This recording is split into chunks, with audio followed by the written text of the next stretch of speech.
Madhava Kunja Bihari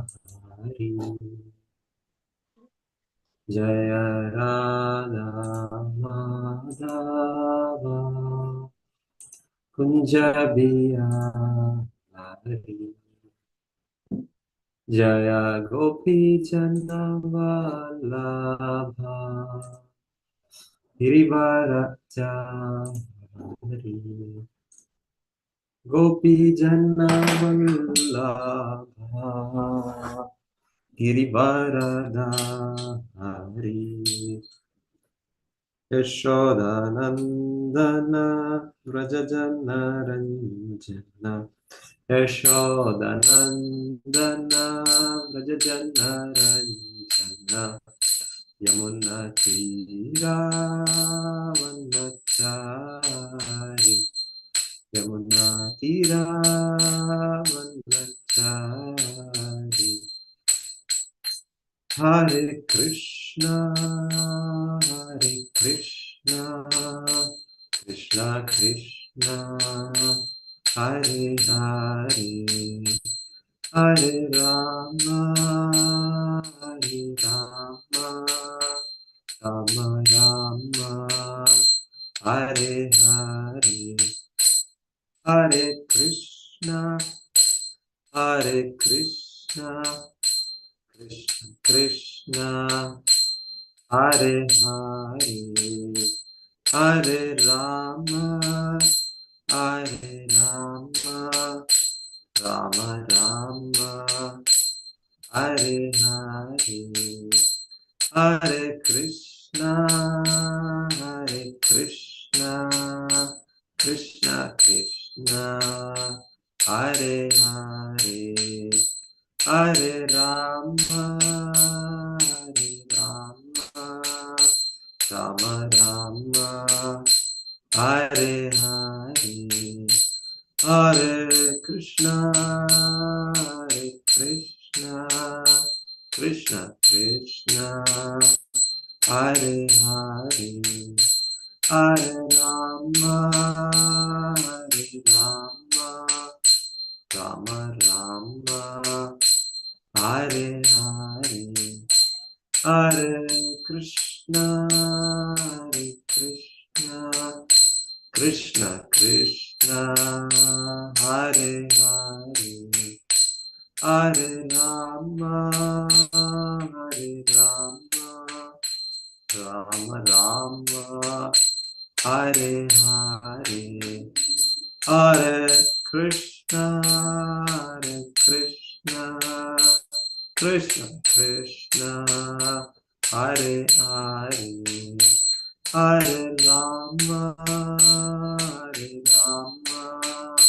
Rama Rama, Hare Hare. Om Namo Bhagavate Vasudevaya. Om Namo Bhagavate Vasudevaya.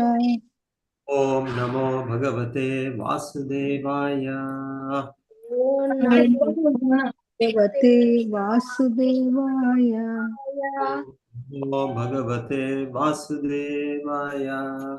Om Namo Bhagavate Vasudevaya. Narayanam Namaskritya Narayanam Namaskritya Naram Chaiva Narottamam Naram Chaiva Narottamam Devim Saraswatim Vyasam Devi Saraswati Vyasam Tato Jayamudirayet Tato Jayamudiraet Nashtaprayeshu Abhadreshu Nashtaprayesu Abhadreshu Nityam Bhagavata Sevaya Nityam Bhagavata Sevaya Bhagavati Uttama Shloke Bhagavati Uttama Shloke Tirthavati Naishtiki. Bhaktir Naishtiki. ಶ್ರೀಮದ್ ಭಾಗವತ 4ನೇ ಸ್ಕಂದ 7ನೇ ಅಧ್ಯಾಯ ಶ್ಲೋಕ 52. ತಸ್ಮಿನ್ ಬ್ರಹ್ಮಣ್ ಅದ್ವಿತೀಯೇ तस्मिन् ब्रह्मण्यद्वितीये ब्रह्मण्य अद्वितीये केवले परमात्मनि केवले परमात्मनि केवले परमात्मनि केवले परमात्मनि ब्रह्मरुद्रौ च भूतानि ब्रह्मरुद्रौ च भूतानि ब्रह्मरुद्रौ च भूतानि ब्रह्मरुद्रौ च भूतानि भेदेनाग्नो अनुपश्यति भेदेनाग्नोऽनुपश्यति भेदेनाग्नो अनुपश्यति भेदेनाग्नोऽनुपश्यति तस्मिन् ब्रह्मण्यद्वितीये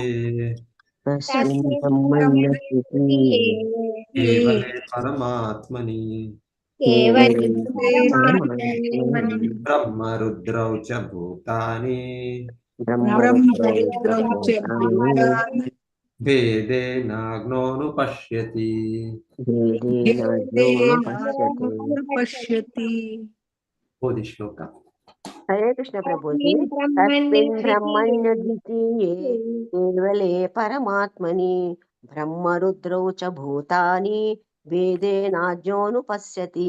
हरे कृष्ण हरे प्रभु कृष्ण प्रभु जी। तस्मिन् ब्रह्मणि द्वितीये केवले परमात्मनि ब्रह्मरुद्रौ च भूतानि वेदेन आग्नो अनुपश्यति। हरे कृष्ण प्रभु जी। हरे कृष्ण प्रभु जी। तस्मिन् ब्रह्मण्य अद्वितीये केवले परमात्मनि ब्रह्मरुद्रौ च भूतानि भेदेनाग्नोऽनुपश्यति। हरे कृष्ण धन्यवाद। श्री कृष्ण प्रभु जी। तस्मिन् ब्रह्मण्य द्वितीये केवले परमात्मनि ब्रह्मरुद्रौ च भूतानि वेदेन अज्ञो अनुपश्यति। हरे कृष्ण। हरे कृष्ण प्रभु जी। तस्मिन् ब्रह्मण्य द्वितीये केवले परमात्मनि ब्रह्मरुद्रौ च भूतानि भेदेन अनुपश्यति। हरे कृष्ण प्रभु जी।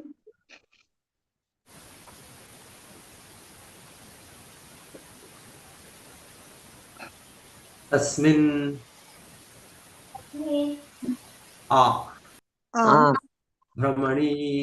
ಬ್ರಹ್ಮಣಿ ಪರಬ್ರಹ್ಮನಲ್ಲಿ ಅದ್ವಿತೀಯೇ ಅದ್ವಿತೀಯನಾದ ಕೇವಲೇ ಏಕೈಕನಾದ ಪರಮ ಆತ್ಮನಿ ಪರಮಾತ್ಮನಾದ ಬ್ರಹ್ಮರುದ್ರೋ ಬ್ರಹ್ಮ ಮತ್ತು ಶಿವ ಇಬ್ಬರನ್ನು ಚ ಮತ್ತು ಭೂತಾನಿ ಜೀವಿಗಳನ್ನು ಭೇದೇನ ಭಿನ್ನತೆಯಿಂದ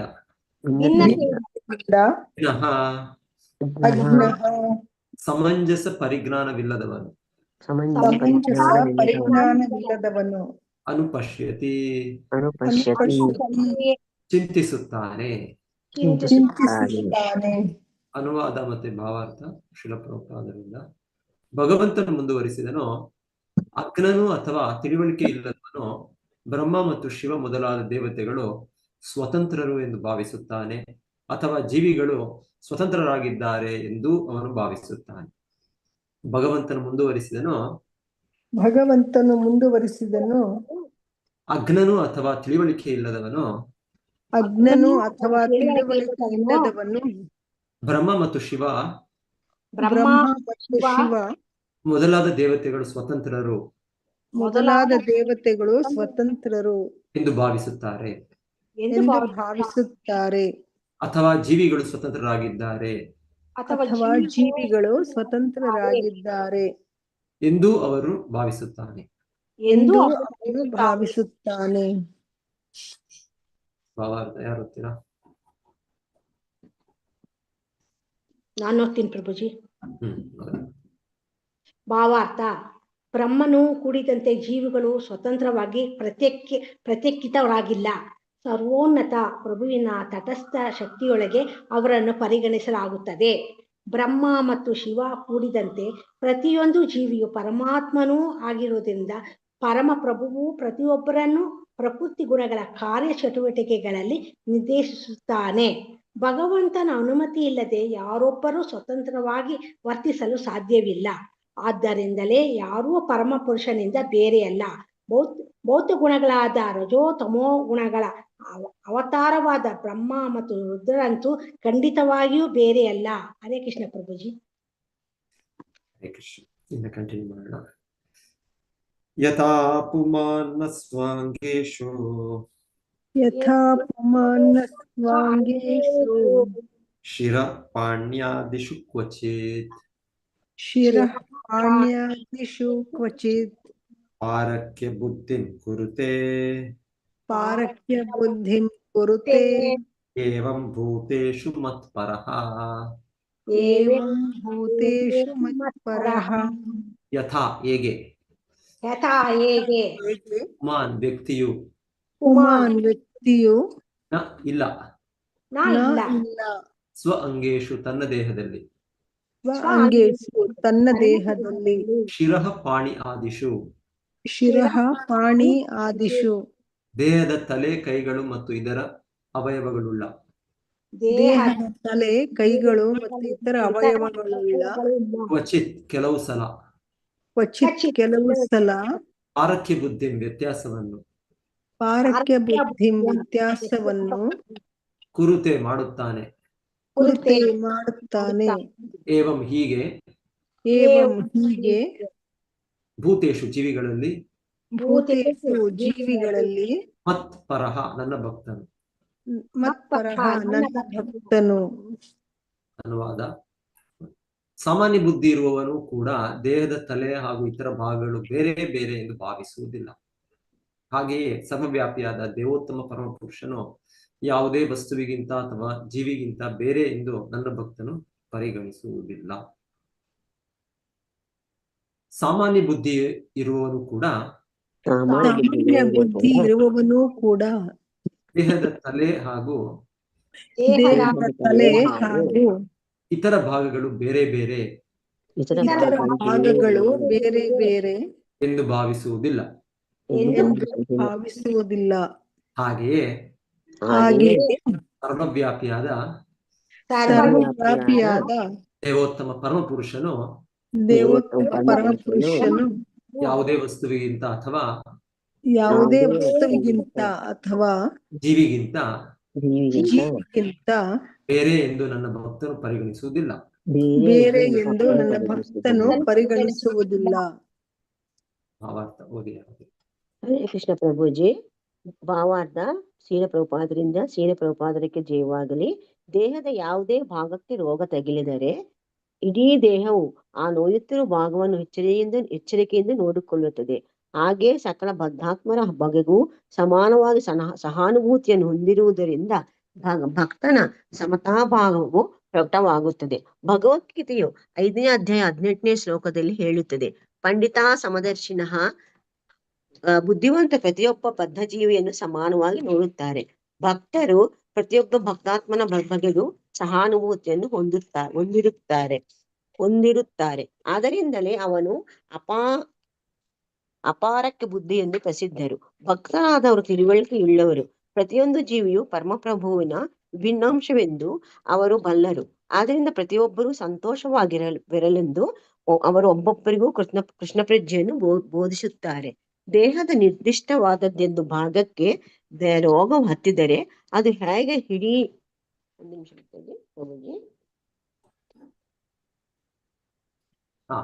ದೇಹವು ಆ ಭಾಗದ ಕಡೆಗೆ ಗಮನ ಹರಿಸುತ್ತದೆಯೋ ಹಾಗೆಯೇ ಕೃಷ್ಣನ್ನು ಮರೆತು ಭೌತಪ್ರಜ್ಞೆ ನೆಲೆಸಿರುವ ಯಾವನೇ ವ್ಯಕ್ತಿಯ ಬಗ್ಗೆ ಭಕ್ತರು ಕಾಳಜಿ ವಹಿಸುತ್ತಾರೆ. ಭಕ್ತನು ಸಮದೃಷ್ಟಿಯುಳ್ಳವನಾಗಿ ಸಕಲ ಜೀವಕೋಟಿಯನ್ನು ಭಗವತ್ನಾಮಕ್ಕೆ ಮರಳಿ ಕರೆದೊಯ್ಯಲು ಶ್ರಮಿಸುತ್ತಾನೆ. ಹರೇ ಕೃಷ್ಣ ಪ್ರಭುಜಿ.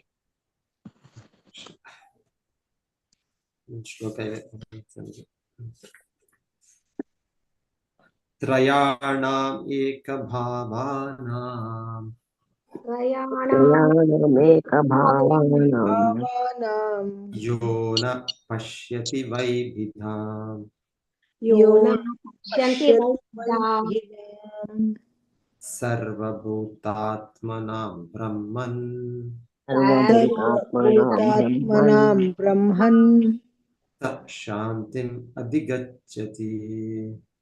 शान्तिमधिगच्छति। त्रयाणामेकभावानां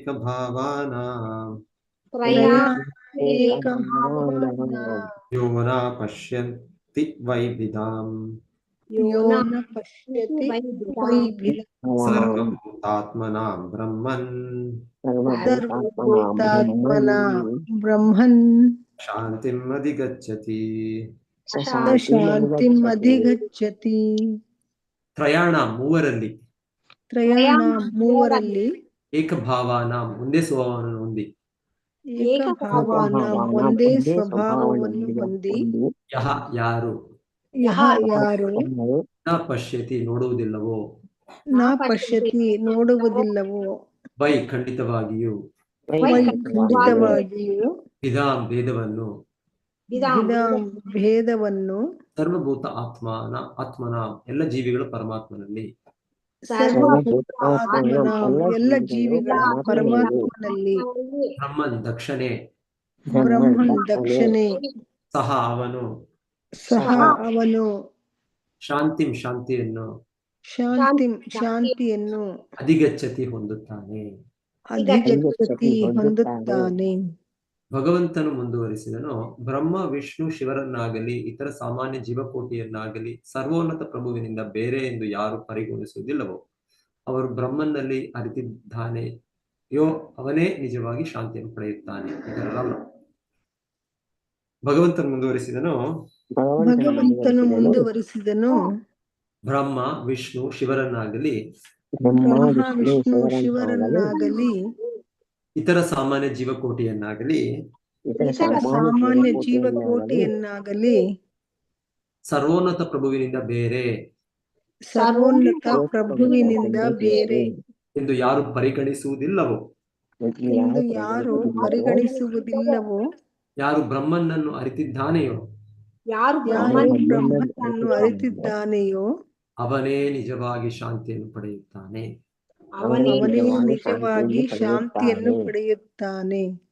ಇತರರಲ್ಲ.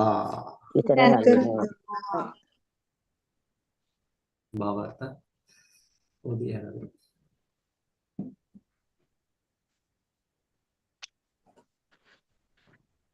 ಹರೇ ಕೃಷ್ಣ ಪ್ರಭುಜಿ. ಓದಿ ಮಾತಾಜಿ. ಓದ್ಲಾ ಪ್ರಭುಜಿ? ಓದಿ ಮಾತಾಜಿ, ಓದಿ. ಹರೇ ಕೃಷ್ಣ. ಭಾವಾರ್ಥ ಪ್ರಭುಪಾದರಿಂದ ಪ್ರಭುಪಾದಿದೆ. ಈ ಶ್ಲೋಕದಲ್ಲಿ 2 ಪದಗಳು ಬಹು ಮುಖ್ಯವಾಗಿದೆ. ತ್ರಯಾಣಾಂ ಎಂಬ ಪದವು ಬ್ರಹ್ಮ, ಶಿವ ಹಾಗೂ ಭಗವಾನ್ ವಿಷ್ಣುವು ಈ ಮೂವರನ್ನು ಸೂಚಿಸುತ್ತದೆ. ಚಿದಾಂ ಎಂದರೆ ಬೇರೆ ಎಂದರ್ಥ. ಭಾವಾರ್ಥ ಓದ್ಬೇಕಿತ್ತು, ಇಲ್ಲಿ ದೋಷ ತಿನ್ನುವುದರಿಂದ ಆಗುದಿಲ್ಲ. ಮತ್ತೆ ಕೇಳಿಸುತ್ತೆ, ಓದಿ ಮುಂದುವರಿಸಿ. ಮತ್ತೆ ಚಿದಾಂ ಎಂದರೆ ಬೇರೆ ಎಂದರ್ಥ. ಅವರು ಮೂವರಾದುದರಿಂದ ಬೇರೆ ಬೇರೆ ಅದೇ ಸಮಯಕ್ಕೆ ಅವರು ಮೂವರು ಒಂದೇ ಆಗಿದ್ದಾರೆ. ಇದೇ ಅತ್ಯಂತ ಭೇದ ಅಭೇದ ತತ್ವ. ಇದಕ್ಕೆ ಬ್ರಹ್ಮ ಸಂಹಿತೆಯಲ್ಲಿ ಕೊಟ್ಟಿರುವ ನಿದರ್ಶನ ಹಾಲು ಹಾಗೂ ಮೊಸರು ಏಕಕಾಲದಲ್ಲಿ ಭಿನ್ನವೂ ಅಭಿನ್ನವೂ ಆಗಿರುವುದು ಎರಡು ಹಾಲೆ, ಆದರೆ ಮೊಸರು ಪರಿವರ್ತಿತ ರೂಪದಲ್ಲಿದೆ. ನಿಜವಾದ ಶಾಂತಿಯನ್ನು ಸಾಧಿಸಬೇಕಾದರೆ ಪ್ರತಿಯೊಂದು ವಸ್ತುವನ್ನು ಬ್ರಹ್ಮ, ಶಿವ ಹಾಗೂ ಪ್ರತಿಯೊಬ್ಬ ಜೀವಿಯನ್ನು ದೇವೋತ್ತಮ ಪರಮ ಪುರುಷನಿಂದ ಬೇರೆಯಾದವರಲ್ಲ ಎಂದು ನೋಡಬೇಕು. ಯಾರೊಬ್ಬರೂ ಸ್ವತಂತ್ರರಲ್ಲ. ನಾವು ಪ್ರತಿಯೊಬ್ಬರೂ ದೇವೋತ್ತಮ ಪರಮ ಪುರುಷನ ವಿಸ್ತರಣವೇ ಆಗಿದ್ದೇವೆ. ಹರೇ ಕೃಷ್ಣ, ಮ್ಯೂಟ್ ಮಾಡ್ಕೊಳ್ಳಿ. ಇದೇ ವಿವಿಧತೆಯಲ್ಲಿ ಏಕತೆ ಇರುವ ಕಾರಣ ಅಭಿವ್ಯಕ್ತಿಗಳು ಹಲವಾರು ಅದೇ ಸಮಯಕ್ಕೆ ಅವೆಲ್ಲ ವಿಷ್ಣುವಿನಲ್ಲಿ ಒಂದೇ ಆಗಿವೆ. ಪ್ರತಿಯೊಂದು ಭಗವಾನ್ ಪ್ರಭುಜಿ ಸ್ವಲ್ಪ ಮೇಲ್ ತಗೊಳ್ಳಿ ಪ್ರಭುಜಿ. ಪ್ರತಿಯೊಂದು ಭಗವಾನ್ ವಿಷ್ಣುವಿನ ಶಕ್ತಿಯ ವಿಸ್ತರಣವೇ ಆಗಿದೆ. ಹರೇ ಕೃಷ್ಣ ಪ್ರಭುಜಿ. ಹರೇ ಕೃಷ್ಣ. ಹರೇ ಕೃಷ್ಣ. ಓಂ ಜ್ಞಾನತಿಮಿರಾಂಧಸ್ಯ ಜ್ಞಾನಾಂಜನಶಲಾಕಯ ವೇದಿತಂ ಯೇನ ತಸ್ಮೈ ಶ್ರೀ ಗುರವೇ ನಮಃ. ನಮೋ ವಿಷ್ಣುಪಾದಾಯ ಕೃಷ್ಣಪೃಷ್ಠಾಯ ಭೂತಲೆ ಶ್ರೀಮತೆ ಭಕ್ತಿವೇದಾಂತ ಸ್ವಾಮೀತಿ ನಾಮ್ನೆ. ನಮಸ್ತೆ ಸಾರಸ್ವತೆ ದೇವೆ ಗೌರವಾಣಿ ಪ್ರಚಾರಿಣೆ ನಿರ್ವಿಶೇಷ ಶೂನ್ಯವಾದಿ ಪಾಶ್ಚಾತ್ಯ ದೇಶತಾರಿ ಜಯ ಶ್ರೀ ಕೃಷ್ಣ ಚೈತನ್ಯ ಪ್ರಭು ನಿತ್ಯಾನಂದ ಶ್ರೀ ಅದ್ವೈತ ಗದಾಧರ ಶ್ರೀವಾಸವಿ ಗೌರ ಭಕ್ತವೃಂದ ಹರೇ ಕೃಷ್ಣ ಕೃಷ್ಣ ಕೃಷ್ಣ ಹರೇ ಹರೇ ಹರೇ ರಾಮ ರಾಮ ರಾಮ ಹರೇ. ಸಾಮಾನ್ಯ ಬುದ್ಧಿ ಇರುವವನು ಕೂಡ ದೇಹದ ತಲೆ ಹಾಗೂ ಇತರ ಭಾಗಗಳು ಇದಕ್ಕಿಂತ ಮುಂಚೆ ಭಗವಂತನ ಮುಂದುವರಿಸಿದನು. ಅಜ್ಞನನು ಅಥವಾ ತಿಳಿವಳಿಕೆ ಇಲ್ಲದವನು ಬ್ರಹ್ಮ ಮತ್ತು ಶಿವ ಮೊದಲಾದ ದೇವತೆಗಳು ಸ್ವತಂತ್ರರು ಎಂದು ಭಾವಿಸುತ್ತಾನೆ, ಅಥವಾ ಜೀವಿಗಳು ಸ್ವತಂತ್ರರಾಗಿದ್ದಾರೆ ಎಂದು ಅವನು ಭಾವಿಸುತ್ತಾನೆ. ಸಾಮಾನ್ಯ ಬುದ್ಧಿ ಇರುವವನು ಕೂಡ ದೇಹದ ತಲೆ ಹಾಗೂ ಇತರ ಭಾಗಗಳು ಬೇರೆ ಬೇರೆ ಎಂದು ಭಾವಿಸುವುದಿಲ್ಲ. ಹಾಗೆಯೇ ಸರ್ವವ್ಯಾಪಿಯಾದ ದೇವೋತ್ತಮ ಪರಮಪುರುಷನು ಯಾವುದೇ ವಸ್ತುವಿಗಿಂತ ಅಥವಾ ಜೀವಿಗಿಂತ ಬೇರೆ ಎಂದು ನನ್ನ ಭಕ್ತನು ಪರಿಗಣಿಸುವುದಿಲ್ಲ. ಭಗವಂತನು ಮುಂದುವರಿಸಿದನು, ಬ್ರಹ್ಮ ವಿಷ್ಣು ಶಿವರನ್ನಾಗಲಿ ಇತರ ಸಾಮಾನ್ಯ ಜೀವಕೋಟಿಯನ್ನಾಗಲಿ ಸರ್ವೋನ್ನತ ಪ್ರಭುವಿನಿಂದ ಬೇರೆ ಎಂದು ಯಾರು ಪರಿಗಣಿಸುವುದಿಲ್ಲವೋ, ಯಾರು ಬ್ರಹ್ಮನನ್ನು ಅರಿತಿದ್ದಾನೆಯೋ ಅವನೇ ನಿಜವಾಗಿ ಶಾಂತಿಯನ್ನು ಪಡೆಯುತ್ತಾನೆ, ಇತರರಲ್ಲ.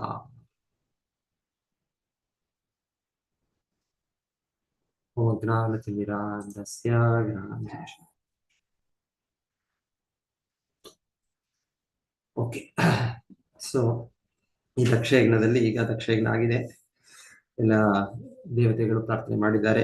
ಮತ್ತೆ ಭಗವಂತನು ಈಗ ತೃಪ್ತಿಗೊಂಡು ತನ್ನ ಯಜ್ಞದ ಭಾಗವನ್ನು ಸ್ವೀಕರಿಸಿದ್ದಾರೆ. ಸ್ವೀಕರಿಸಿ ಇಲ್ಲಿ ಭಗವಂತನು ಹೇಳ್ತಾ ಇರೋದು, ಭೌತಿಕ ಜಗತ್ತಿನಲ್ಲಿ ಬದ್ಧ ಜೀವಿಗಳು ನಾವು. ಸೊ ನಮ್ಮ ದೃಷ್ಟಿ ಎಲ್ಲವೂ ಭಿನ್ನ ಭಿನ್ನವಾಗಿ ಕಾಣುತ್ತೆ. ಎಲ್ಲವೂ ನಮ್ಮ ಆನಂದಕ್ಕೆ, ಹಾಗೆ ನಾವು ಭೋಕ್ತರು ಅಂತ ಸ್ಥಿತಿಯಲ್ಲಿ ನಮಗೆ ಕಾಣುತ್ತೆ.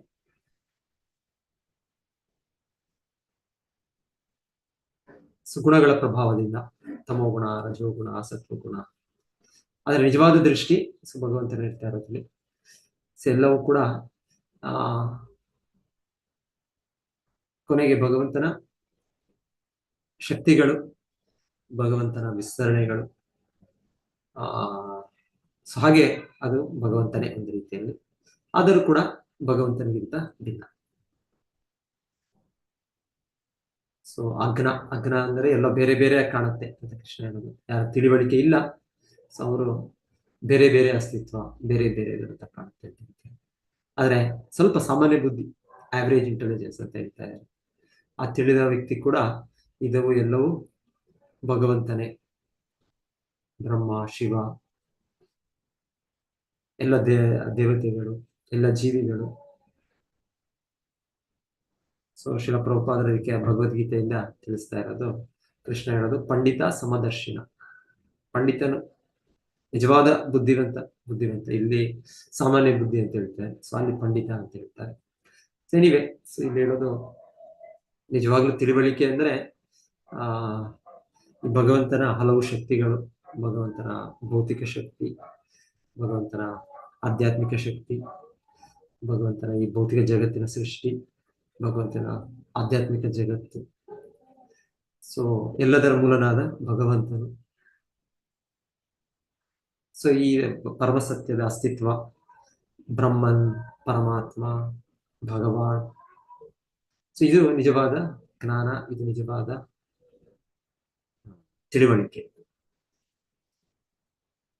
ಸೊ ಭಗವಂತನು ಇದನ್ನ ಹೇಳೋದು, ಇದನ್ನೆಲ್ಲ ತಿಳ್ಕೊಳ್ಳೋದು ಆ ವ್ಯಕ್ತಿಗೆ ಏನ್ ಸಿಗುತ್ತೆ, ಆ ವ್ಯಕ್ತಿಗೆ ಸರಿಯಾದ ರೀತಿಯಲ್ಲಿ ತಿಳುವಳಿಕೆಯಿಂದ ಆ ವ್ಯಕ್ತಿ ಶಾಂತಿಯನ್ನು ನೆಲೆಸ್ತಾನೆ ಅಂತ ಹೇಳ್ತಾರೆ. ಸೊ ಶಾಂತಿಂ ಅಧಿಗಚ್ಚತಿ. ಸೊ ಭಗವದ್ಗೀತೆಯಲ್ಲಿ ಕೃಷ್ಣ ಶಾಂತಿ ಪಡೆಯೋದಕ್ಕೆ ಇನ್ನೊಂದು ರೀತಿಯಲ್ಲಿ ಹೇಳೋದು, ಭಗವಂತನು ಭೋಕ್ತಾರಂ ಯಜ್ಞ ತಪಸಾಂ. ನಿಜವಾದ ಪ್ರಭು, ನಿಜವಾದ ಒಡೆಯ, ನಿಜವಾದ ಎಲ್ಲವೂ ಕೃಷ್ಣನೇ ಭೋಕ್ತ. ಮತ್ತೆ ಸರ್ವಲೋಕ ಮಹೇಶ್ವರ, ಎಲ್ಲದರ ಪ್ರಭು, ಎಲ್ಲದರ ಮಾಲೀಕ, ಎಲ್ಲದರ ಒಡೆಯ, ಎಲ್ಲ ಲೋಕಗಳ ಸರ್ವಲೋಕ ಮಹೇಶ್ವರ. ಮತ್ತೆ ಸೂರುದಂ ಸರ್ವಭೂತಾನ, ಪ್ರತಿಯೊಬ್ಬರ ಹಿತೈಷಿ, ಪ್ರತಿಯೊಂದು ಜೀವರಾಶಿ ಹಿತೈಷಿ. ಸೊ ಅದು ಅವರಿಗೆ ಶಾಂತಿ ಸಿಗುತ್ತೆ ಅಂತ ಭಗವಂತ. ಸೊ ಇಲ್ಲಿ ಹೇಳ್ತಾ ಇರೋದು, ಇಲ್ಲಿ ಜ್ಞಾನದ ದೃಷ್ಟಿಯಲ್ಲಿ ಎಲ್ಲವೂ ನಾವು ಕೃಷ್ಣ ವಿಸ್ತರಣೆಗಳು ಅಂತ ನೋಡ್ಬೇಕು. ಅವನ ಸ್ವಾಂಶ ವಿಸ್ತರಣೆಗಳು ವಿಷ್ಣು ತತ್ವ, ಅವನ ವಿಭಿನ್ನ ಅಂಶ ವಿಸ್ತರಣೆಗಳು ಎಲ್ಲ ಜೀವಿಗಳು, ಇಲ್ಲಿ ಬ್ರಹ್ಮ ಮತ್ತು ಶಿವ ಕೂಡ ಸೇರಿದಂತೆ ಅಂತ ಹೇಳ್ತಾರೆ. ಯಾಕಂದ್ರೆ ಒಂದು ರೀತಿ ಇದು ಹೇಳ್ತಾ ಇರೋದು ವಿಶೇಷವಾಗಿ ದಕ್ಷನು ಒಂದು ಭಿನ್ನ ದೃಷ್ಟಿಯಿಂದ ಶಿವನನ್ನು ಬೇರೆ ರೀತಿಯಲ್ಲಿ ಒಂದು ಸಾಮಾನ್ಯ ವ್ಯಕ್ತಿ ಅಂತ ನೋಡಿ ಅವರ ಒಂದು ಸಾಮಾನ್ಯ ದೃಷ್ಟಿಯಲ್ಲ, ಅವರ ಒಂದು ಅಗ್ನ ಯಾವಂತ ಹೇಳ್ಬೋದು. ಆ ಸನ್ನಿವೇಶವನ್ನು ತಿಳುವಳಿಕೆ ಇಲ್ಲದೆ ಅವರ ದೃಷ್ಟಿ ಶಿವನನ್ನು ಒಂದು ಭಿನ್ನವಾಗಿ ನೋಡುತ್ತೆ. ಸರಿ, ಪ್ರತಿ ಇದರಲ್ಲೂ ಕೃಷ್ಣನು ವಿಶೇಷವಾಗಿ ವಿಷ್ಣು ನಾನು ಬ್ರಹ್ಮ ಶಿವ ಮತ್ತೆ ಜೀವಿಗಳು ಅಂತ ಹೇಳ್ತೀವಿ. ಸೊ ಮತ್ತೆ ಬ್ರಹ್ಮ ಶಿವ ಸೇರಿಸ್ತಾ ಇದೆ. ಅಂದ್ರೆ ಇದು ಶಿವನನ್ನು ಬೇರೆ ರೀತಿ ಕಾಣುವುದು ಇದು ತಪ್ಪು ಅಂತ ದಕ್ಷನಿಗೆ ತಿಳಿಸುವಂಥದ್ದು. ಸೊ ಶಿಲ ಪ್ರಭುಪಾದರು ಇದನ್ನೇ ಮುಂದುವರಿಸ್ತಾ ಇರೋದು. ಸೊ ನಿಜವಾದ ಭಕ್ತನು ಅಂದ್ರೆ ಆ ರೀತಿ ಎಲ್ಲವೂ ಕೂಡ ಭಗವಂತನಿಗೆ ಸಂಬಂಧ ಉಳ್ಳದ್ದು ಅಂತ ತಿಳಿದು, ಸೊ ಹಾಗೆ ಪ್ರತಿಯೊಂದು ಜೀವಿಗೂ ಕೂಡ ಮತ್ತೆ ಆ ಒಂದು ಪ್ರಜ್ಞೆ, ಆ ಒಂದು ಜ್ಞಾನ, ಆ ಒಂದು ತಿಳುವಳಿಕೆ ಬರಬೇಕು ಅಂತ ಪ್ರಯತ್ನ ಪಡ್ತಾನೆ ಅಂತ ಹೇಳ್ತಾರೆ. ಸೊ ಆಕ್ಚುಲಿ ಇದು ಭಗವಂತನ ಆಜ್ಞೆ, ಆದೇಶ. ಅರ್ಜುನನಿಗೆ ನಾವು ಹೇಳ್ತೇವೆ, ಅರ್ಜುನನಿಗೆ ನೇರವಾಗಿ ಕೃಷ್ಣ ಆದೇಶ ಕೊಡ್ತಾ ಇದ್ದಾರೆ. ಆ ಯುದ್ಧ ಭೂಮಿಯಲ್ಲಿ, ಮಹಾಭಾರತ ಯುದ್ಧ ಭೂಮಿಯಲ್ಲಿ ನಿಂತು ನೀವು ಯುದ್ಧ ಮಾಡು ಅಂತ ಹೇಳ್ತಾರೆ. ಸೊ ನಮಗೆ ಏನು ಆದೇಶ, ನಮಗೆ ಏನು?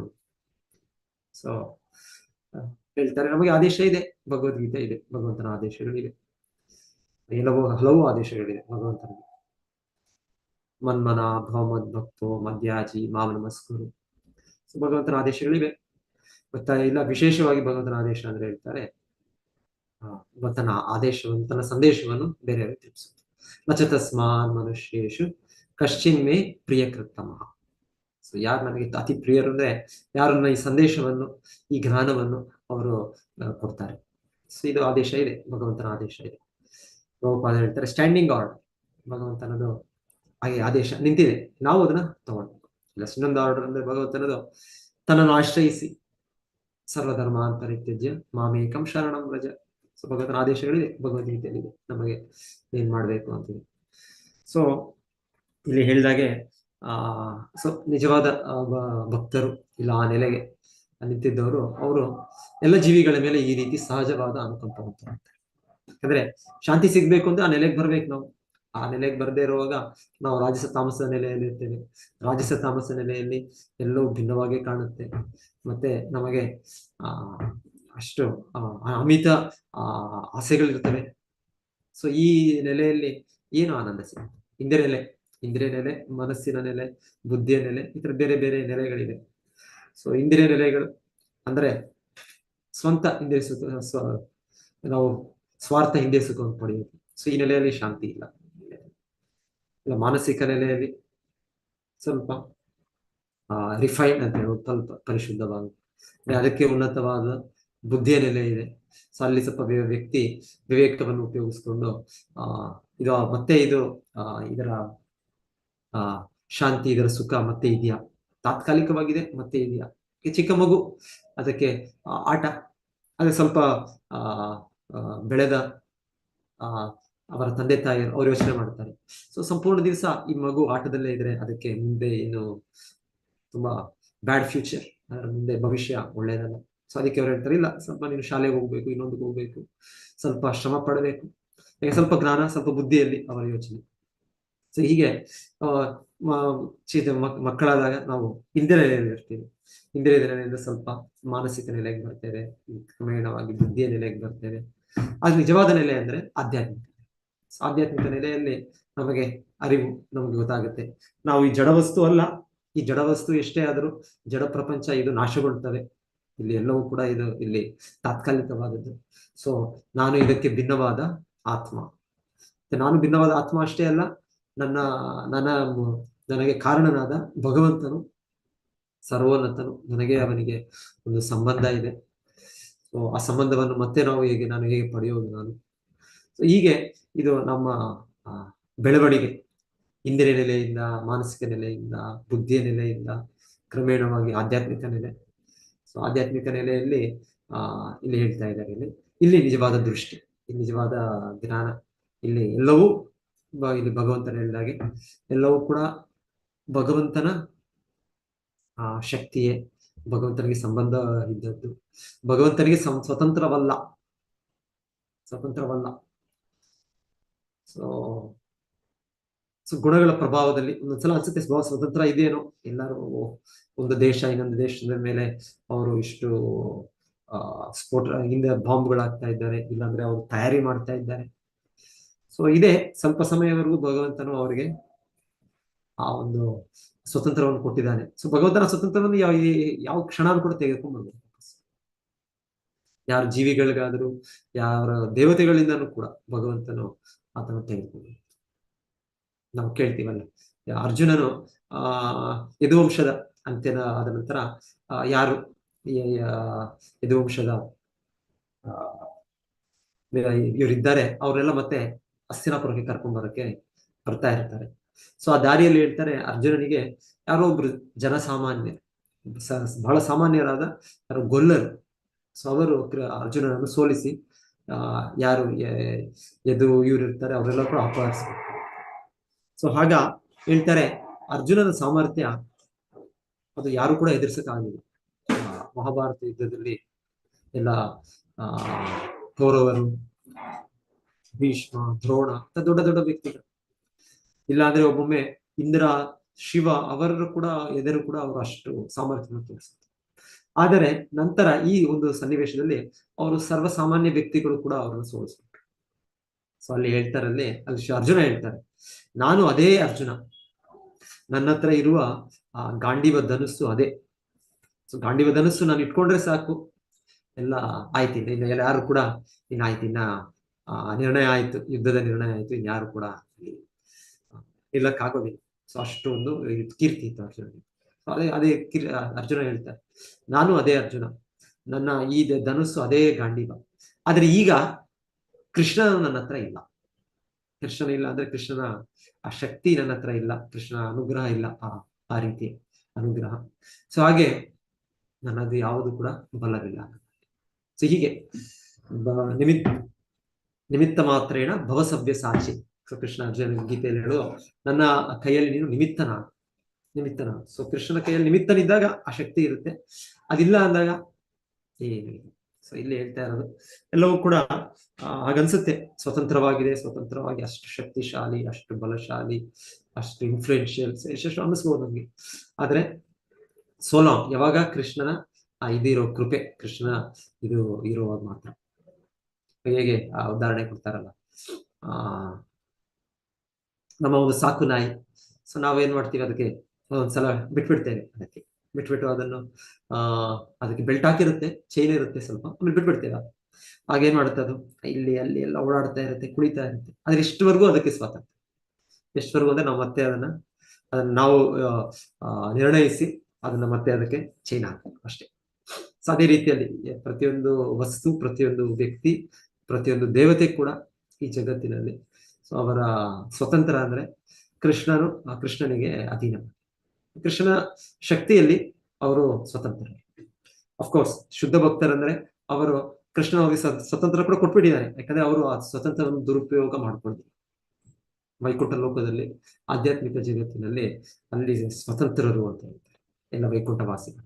ಅವ್ರು ಎಲ್ಲಿಂದ ಇಲ್ಲಿ ಕೂಡ ಹೋಗ್ಬೋದು, ಒಂದು ಲೋಕದಿಂದ ಇನ್ನೊಂದು ಲೋಕಕ್ಕೆ ಎಲ್ಲ ಕಡೆ ಹೋಗ್ಬೋದು. ಇಲ್ಲಿ ನಾವು ಹೋಗ್ಬೇಕು ಅಂದ್ರೆ ಎಷ್ಟೆಷ್ಟೋ ಕಂಡೀಷನ್ಸ್ ಇದೆ, ನಿಬಂಧನೆಗಳಿದೆ, ಪಾಸ್ಪೋರ್ಟ್, ವೀಸಾ, ಇಲ್ಲ ನಾವು ಹಣ ಸಂಪಾದನೆ ಮಾಡಿ, ಸೊ ಅದಕ್ಕೆ ಏನ್ ಬೇಕು, ಅದಕ್ಕೆ ಫೀಸು, ಸೊ ಬಹಳ ಕಂಡೀಷನ್ಸ್ ಇದೆ, ಬಹಳ ಕಾನೂನುಗಳು, ಬಹಳ ನಿಯಮಗಳಿದೆ. ಸೊ ವೈಕುಂಠ ಜಗತ್ತಿನಲ್ಲಿ ಆತರ ಏನೂ ಇಲ್ಲ. ಸೊ ಭಕ್ತರಿಗೆ ಭಗವಂತನು ಆ ರೀತಿಯ ಒಂದು ಸ್ವಾತಂತ್ರ್ಯವನ್ನು ಕೊಟ್ಟಿದ್ದಾನೆ, ಯಾಕಂದ್ರೆ ಅವರು ಆ ಸ್ವಾತಂತ್ರ್ಯವನ್ನು ದುರುಪಯೋಗ ಮಾಡ್ತಾರೆ.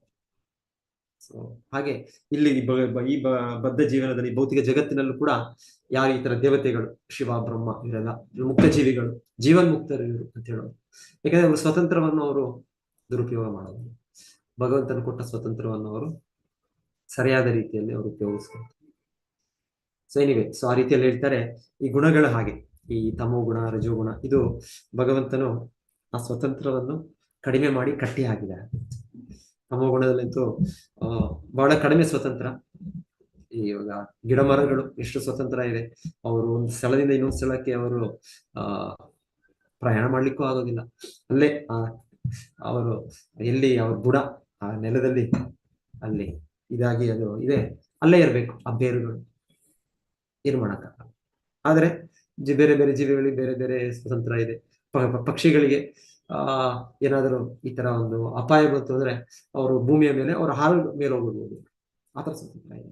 ಸೊ ಸ್ವತಂತ್ರ ಬೇರೆ ಬೇರೆ ರೀತಿಯ ಸ್ವತಂತ್ರ. ಎನಿವೆ, ಈ ಸ್ವತಂತ್ರಗಳು ರಾಜಸ ತಾಮಸ ಗುಣದಲ್ಲಿ ಬಹಳ ಕಡಿಮೆ, ಸತ್ವ ಗುಣದಲ್ಲಿ ಹೆಚ್ಚಾಗುತ್ತೆ.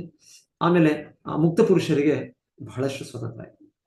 ಸೊ ಒಂದೊಂದ್ಸಲ ಭಗವಂತನಷ್ಟೇ ಸ್ವತಂತ್ರ ಅಂತ ಹೇಳೋದ ರೀತಿ ಇದೆ. ಸೊ ಇಲ್ಲಿ ಹೇಳ್ತಾ ಇರೋದು, ಯಾರು ಕರೆಕ್ಟ್ ಆಗಿ ಈ ಭಗವಂತನ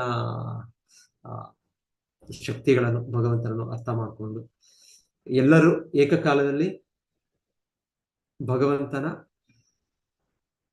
ಭಗವಂತನಿಗೆ ಒಂದಾಗಿದ್ದಾರೆ, ಇನ್ನೊಂದು ಸಮಯದಲ್ಲಿ ಅವರು ಬೇರೆ ಕೂಡ ಆಗಿದ್ದಾರೆ.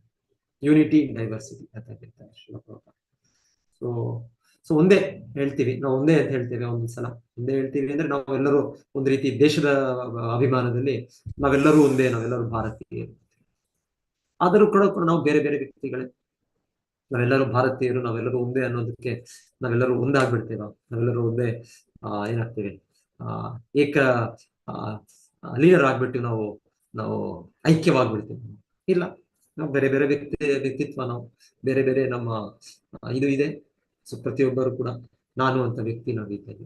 ಸೊ ನಾವೆಲ್ಲರೂ ಒಂದೇ ಅಂದ್ರೆ ನಾವು ದೇಶ ಭಾವನೆಯಿಂದ ನಾವು ಒಂದು ಅಂತ ಹೇಳಿ, ಇಲ್ಲ ಅಂದ್ರೆ ನಾವು ಭಿನ್ನ ವ್ಯಕ್ತಿಗಳು. ಸೊ ಹಾಗೆ ನಾವು ಯಾವಾಗಲೂ ನಾವು ಭಿನ್ನ ವ್ಯಕ್ತಿಗಳೇ ನಾವು. ಆದ್ರೆ ಒಂದು ಅಂದ್ರೆ ನಾವು ಭಗವಂತನ ಅಂಶವಾಗಿ, ಭಗವಂತನಿಗೆ ಅಧೀನರಾಗಿ, ಭಗವಂತನ ಸೇವಕರಾಗಿ ನಾವು ಭಗವಂತ ಗುಣವಾಗಿ ನಾವು ಭಗವಂತನ ಹಾಗೆ ನಾವು ಕೂಡ ಈ ಜಡವಸ್ತು ಅಲ್ಲ, ನಾವು ಜಡವಸ್ತು ಕೂಡ ಒಂದು ರೀತಿ ಹೇಳಿದ್ದು ಇಲ್ಲಿ ಒಂದೇ ಅಂದ್ರೆ ಆದ್ರೆ ಭಿನ್ನತೆ ಇದೆ. ಒಂದೇ ಮತ್ತೆ ಭಿನ್ನತೆ ಇದೆ. ಭಗವಂತನ ಕೆಳಮಟ್ಟದ ಶಕ್ತಿ ಅಂತ ಹೇಳೋದಿದೆ, ಜೀವಿಗಳಿಗೆ ಮೇಲ್ಮಟ್ಟದ ಶಕ್ತಿ ಅಂತ ಹೇಳೋದಿದೆ ಭಗವಂತನ. ಆದರೂ ಕೂಡ ಒಂದು ಅಂದ್ರೆ ಭಗವಂತನಿಗೆ ಸಂಬಂಧ ಇರೋದ್ರಿಂದ ಅದು ಒಂದು, ಭಗವಂತನ ಶಕ್ತಿಗಳು ಹಾಗೆ ಅದು ಒಂದು.